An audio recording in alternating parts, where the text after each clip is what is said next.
இயக்குனர் ஜான் கிளாடி இயக்கத்தில் DK production தயாரிப்பில் உருவாகி இருக்கும் படம் பைரி.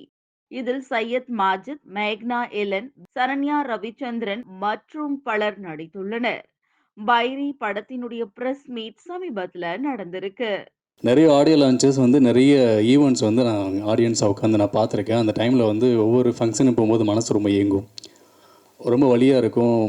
ட்ரை பண்ணிகிட்டே இருக்கமே, நமக்கு இன்னும் ஒரு கரெக்டான ஒரு பிளாட்ஃபார்ம் கிடைக்கல, நம்ம இப்போ இந்த ஸ்டேஜுக்கு போவோம் அப்படின்னு சொல்லி ரொம்ப ரொம்ப ஏக்கமாக இருக்கும். ஸோ அந்த ஏக்கம் தீர்ந்த நாள் இன்றைக்கி நான் நம்புகிறேன்.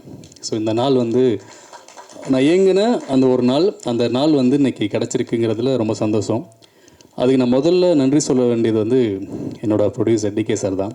ஸோ நிறைய பேர் என்ன ப்ரொடியூசர்னு சொல்லிட்டு இருந்தாங்க. நான் இல்லை, சத்தியமாக நான் ப்ரொடியூசர் இல்லை. ஸோ என்னென்னா, ஏன் எல்லோரும் அப்படி சொல்கிறாங்க அப்படின்னா, ஸோ இது வந்து நாங்கள் எடுத்துக்கிட்டோம், அந்த பொறுப்பை எடுத்துக்கிட்டோம். ஸோ வந்து சார் வந்து இது வரைக்கும் ஷூட்டிங் வந்ததே கிடையாது. நான் ரொம்ப வம்பு பண்ணி தான் கூப்பிட்ருந்தேன் நான். சார் நீங்கள் வந்து அவர் அந்தமான் ஆக்சுவலாக நான் ஒரு பிஸ்னஸ் ரீதியாக அவரை மீட் பண்ணியிருந்தேன். அப்போ வந்து முத்து சாருன்னு சொல்லி சாரோட மேனேஜர் ஒருத்தவங்க இருக்காங்க. அதுக்கு அவர்கிட்ட நான் கேட்டேன், சார் வந்து படம் பண்ணுவாரா அப்படின்னு சொல்லி கேட்டேன் நான். கேட்கும்போது முத்து சார் வந்து என்ன சொன்னார், சரிங்க சார்கிட்ட கேட்போம் அப்படின்னு சொல்லி சொன்னார்.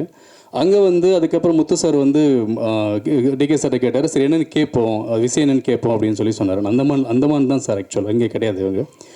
அப்போது கேட்கும்போது அதுக்கப்புறம் வந்து முத்து சார் வந்து சொல்லி அதுக்கப்புறம் சரி பாப்பான்னு சொல்லும்போது பாலுசாமி சார், அவர் சாரோட அண்ணன் ஆக்சுவலாக. ஸோ அவங்க முத்து சாரும் பாலுசாமி சாரும் இல்லைன்னா இந்த படம் வந்து அந்த ஃபஸ்ட்டு ஸ்டெப்புக்குள்ளே என்ட்ரி ஆகிருக்காது. அவங்க தான் அந்த ஹோப் கொடுத்தாங்க, இல்லை நீ இந்த நம்ம பண்ணலாம் அப்படின்னு சொல்லி ஹோப் கொடுத்தது வந்து முத்து சாரும் பாலு சாரும். ஸோ அதுக்கப்புறம் வந்து டி.கே சார் வந்து நானும் ஜான் பிரதர் வந்து ஜானை கூப்பிட்டு போனேன் நான். ஸோ கூப்பிட்டு போய் இந்த மாதிரி ஒரு படம் சார் அப்படின்னு சொல்லி நாங்கள் பண்ணோம். நான் ரொம்ப சின்ன பட்ஜெட்டில் தான் நாங்கள் ஸ்டார்ட் பண்ணோம். இது எங்களுக்கு எவ்வளோ பட்ஜெட் இருந்தால் போதும் சார். அது இல்லாமல் இன்னொன்றுனா ஒரு 2 ப்ரொடியூசரை வச்சு பண்ணுறதா நாங்கள் பிளான் பண்ணியிருந்தோம். இன்னொரு வந்து ஹரி சார் ஆக்சுவலாக, அவர் வந்து நான் ஒரு கன்சர்னில் ஒர்க் பண்ணுறேன். அவர் வந்து எனக்கு பெரிய மாரல் சப்போர்ட். அவரும் சேர்ந்து பண்ணலாம் அப்படிங்கிற மாதிரி தான் அந்த படம் ஸ்டார்ட் பண்ணோம் நாங்கள். அப்போ வந்து அவரோட சுச்சுவேஷன்ஸ் வந்து அவர் பிஸ்னஸ் லாக் ஆகிட்டதுனால அவரால் திரும்ப உள்ளே பண்ண முடியல. சார் வந்து ஃபஸ்ட்டு அவர் இன்சியல் எடுத்து ஸ்டார்ட் பண்ணிட்டோம். மிடில் வந்து இந்த படம் வந்து டேக் ஆஃப் ஆகலை. டேக் ஆஃப் ஆகும்போது ரொம்ப எங்களுக்குலாம் பயங்கர வருத்தமாக இருந்தது. அப்போ வந்து சார் சொன்னாங்க, சரி ஓகே நானே பார்த்துக்கிறேன் அப்படின்னு சொல்லிட்டு. ஸோ அந்த இடத்துலேருந்து இப்போ வரைக்கும், இதுக்கப்புறம் வரைக்கும் எங்களுக்கு முழு மூச்சாக நிற்கக்கூடிய ஒரே ஒரு நல்ல மனிதர். நான் வந்து கடவுள் சில பேரை வந்து நேராக அனுப்புவாங்கன்னு கேட்டிருக்கேன். ஸோ எங்களுக்கு இறைவன் அனுப்பிச்ச ஒரு மனித கடவுள் தான் ஆக்சுவலாக நான் அப்படி தான் நான் பார்க்குறேன்.